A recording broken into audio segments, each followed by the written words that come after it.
2001 সাল থেকে শুরু করে আজকে 2026, গত 25 বছর কোন ধানের শীষের প্রার্থী ছিল না।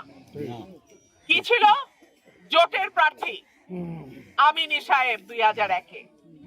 2008-এ আমিনী সাহেব যখন ফেল করলো তখন চলে আসলো জাতীয় পার্টি। 2014 সালে আবারও জাতীয় পার্টি, কারণ বিএনপি নির্বাচনে অংশ নেয় নাই। 2018 সালে আপনারা উকিল আব্দুল সাত্তারকে ভোট দিয়ে এই দুঃসময়ে নির্বাচিত করছিলেন, কিন্তু এই মানুষটাও চলে গেল আওয়ামী লীগে। তাহলে বিএনপির হাতে কি রইল? কিচ্ছু নাই। এখন আবার 25 বছর পর যখন একটা নির্বাচন হচ্ছে এবং নেতা কর্মীদের একটাই দাবি ছিল দলের প্রার্থী দিয়ে, এমন তো না যে দলের প্রার্থী ছিল না, কিন্তু কোথা থেকে? অষ্টগ্রাম থেকে ভাড়া করতে হইল প্রার্থী। সেই প্রার্থী মার্কাও না, খেজুর গাছ। এখন শুনতে হয় ধানই নাকি খেজুর গাছ। আমি যদি কই হাসি হইল বাঘ, তয় হইব? তয় চলতো? হাঁস হইল হাঁস, বাঘ হইল বাঘ। খেজুর গাছ হইল মরুভূমির গাছ, আর ধান হইল আমরার প্রাণ। কেমনে খেজুর গাছ ধান হয় জানি না। প্রিয় ভাইরা আমার, আমার যারা সমর্থক, আমার যারা ভোটার, আমার যারা নেতা কর্মী আছে, তাদেরকে আমি বলবো, আমি 17 বছর শেখ হাসিনার আমলে তার মতন শক্তিশালী সরকারের চোখে চোখ রেখে কথা বলছি। আপনারা আমাকে ভালোবাসেন, আপনারা আমাকে আপনাদের সন্তান হিসেবে গ্রহণ করেছেন, আপনাদেরও ভয় পেলে চলবে না। যদি কেন ফোন আসে যে আফার কাছে যায় না, কইলাম গেলে বিপদ আছে, আইতে পারে, নির্বাচন সামনে রেখা অনেক কিছুই হইতে পারে, আপনারা কইলাম ফিরছেন না। আমি জীবিত শেষ নিঃশ্বাসটা পর্যন্ত আমি আপনাদের সঙ্গে আছি,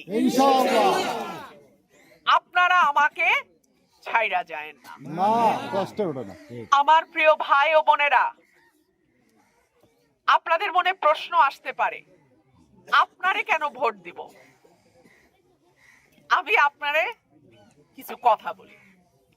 আমারে ভোট দিবেন কারণ গত 17 বছর যখন বড় বড় নেতারা ফোন বন্ধ করে রাখছিল, যখন আপনাদের ধান ক্ষেত বিলের মধ্যে রাত্রে থাকতে হয়েছে, তখন আপনারা কিন্তু আমার বক্তব্য শুনছেন।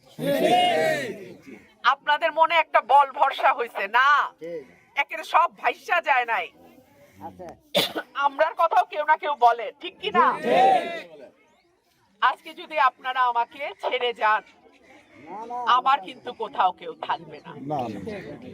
আর যদি আপনারা আমার সাথে থাকেন, তো আপনারা দেখেন সরাইল আশুগঞ্জ রে কি করে বাংলাদেশের মডেল উপজেলা করতে হয়, আমি সেটা কইরা দেখাবো ইনশাআল্লাহ। প্রিয় ভাই ও বোনেরা, একটা দেশে দল আসবে, দল যাবে, ক্ষমতায় একবার এই দল আসবে, আরেকবার ওই দল আসবে। ক্ষমতার থেকে গেলেই যে একেবারে চাঁদাবাজি ধান্দাবাজি কইরা 2 মাসে 200 কোটি টাকা কামায় ফেলতে হবে, এইটা তো ঠিক না। আরেকজনের ব্যবসা দখল করা, বালি উঠানো, মাটি ভরাট করা, এগুলা তো ঠিক না, ঠিক না। এগুলি করলে মানুষ দূরে সরে যায়। মানুষ এমনিতে দেখা যায় যেন কিছু কয় না, কিছু কয় না। মানুষ কখন কয় জানেন? ওই যে 5ই আগস্ট হাসিনা টের পাইছিল, মানুষ যখন জাগে তখন কি অবস্থা হয়।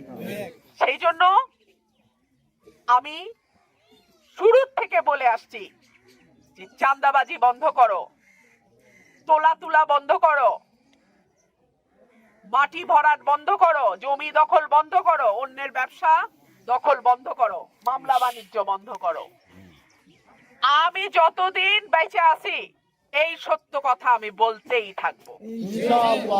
যেই অন্যায় করবে তার বিরুদ্ধেই আমি বলবো। আমার নিজের বাপও যদি ভুল করে আমি বলবো আব্বাজান আপনি এটা ঠিক করেন নাই, ঠিক কিনা? সব সময় মনে রাখেন, অন্যায়ের বিরুদ্ধে যে দাঁড়ায় আপনার সবচেয়ে দুঃসময় তাকে আপনি পাশে পাইবেন।